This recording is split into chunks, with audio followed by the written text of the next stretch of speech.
बे समाव बरस्लाबि आब्दुल्लाह बाथौ गौथुमनि गोथार थानसालियाव आं कामदेब दैमारि बाथौ बिमुसुंजा दंफैयो। गुवाहाटि मायथाइ बरस्लाबि आब्दुल्लाह बाथौ गौथुमनि खुंथाइ फोरबोनि दिनै नैथि खेबनि थाखाय बिथांमोना बानजाय आफादनि मोनसे गेवलां आफाद जादोंमोन।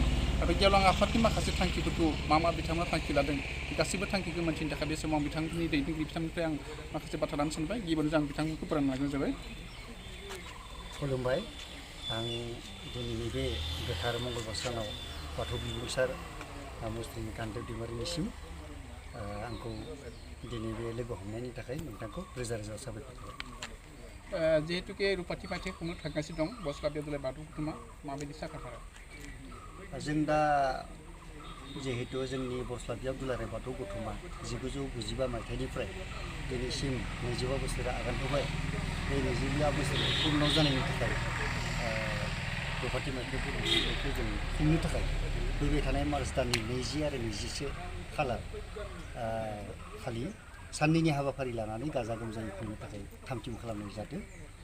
आसा खालामदों जोंनि बरस्लाबि आब्दुल्लाह बाथौ गौथुम नि सिङाव थानाय गासै गामिफोरनि रायजो राजाफोरनिफ्राय जा अनसुंथाइ मोनगोन बे अनसुंथाइखौ लानानैनो जों गाजा गोमजायै खुंनो थाखाय थांखि लानाय जादों। जोंनि बरस्लाबि आब्दुल्लाह बाथौ गौथुमा 25 बोसोर जाखिनि आवगायलांबाय बे आवगायलांनायाव जोङो गोसोखांथावना मोनसे खामानि मावदों जे 1995 मायथाइनिफ्राय फैयै जों नैबे मोनफ्रोमबो गामियावहा जों बाथौ थानसालिफोरखौ गायसननो हादोंमोन, नाथाय बियाबनि लेभेलाव जों गायसननो हायाखैमोन।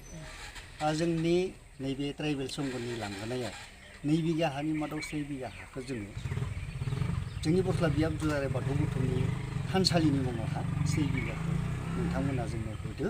जों 2005 मायथाइयाव 3 बैसागोआव जों बेखौ गायसननो हादोंमोन आरो बाथौ थानसालि हिसाबै।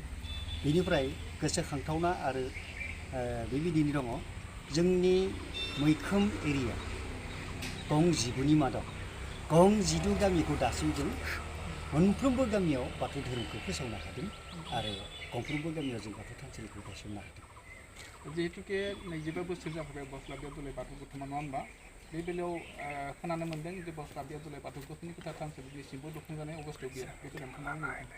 जोंनि बरस्लाबि आब्दुल्लाह बाथौ गौथुमनि 25 बोसोर बारलांनायनि उनावबो जों थानसालिखौ लुफुंनो हायैनि गुबै ओंथिया जों जेला जागायजेननायनि उनावनो 3 बोसोर बा 5 बोसोरनि गेजेराव जों लुफुंजोबनो नागिरदोंमोन। नाथाय दुखुनांथाव बाथ्राया बेनो थांनाय बोसोराव जों सेकेन्ड इयाराव जा आवगायनो नाजादोंमोन अब्लानिया जोंनियाव मा होनदों कर'ना भाइरास बेरामा फैबाय। बे कर'ना भाइरास बेरामा फैनायनि थाखाय जोंनो गभर्नमेन्टआ मोनसे नटिफिकेसन खालामदोंमोन जे रावबो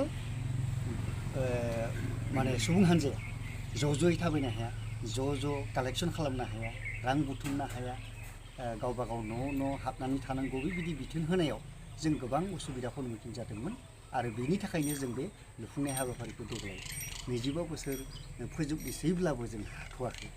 जों सानदों रायजो राजानि हेफाजाब लानानै नैबे रुपाथि मायथाइ बोसोर जोबनायनि उनावनो जोंनि लुफुं आफादनि आखाइयाव जा एसे रां दङ बेजों लोगोसे रायजोनि हेफाजाब लानानै जों लुफुंगोन। थारैनो बे 2 बोसोर 3 बोसोरनि गेजेरावनो जों लुफुंजोबगोन। जिहेतुके धोरोम आफाद, नङा होमबा? धोरोम आफाद हिसाबै बरस्लाबिया बेवहाय धोरोमनि बिथिङाव बेसेबांखि जौगानाय लाबोदों होननानै नोंथाङा लाइमोन समाजनि गेजेरजों लानानै बुंखानो लुबैयो? जोंनि बरस्लाबि आब्दुल्लाह बाथौ गौथुमा धोरोमनि गेजेरजोंनो गोबां जों जौगानाय लाबोनो हादों। जोंनि हारिनि गेजेराव समाजारि बिथिङाव गोबां गाज्रि नेमखान्थिफोर दंमोन, गाज्रि थासारि।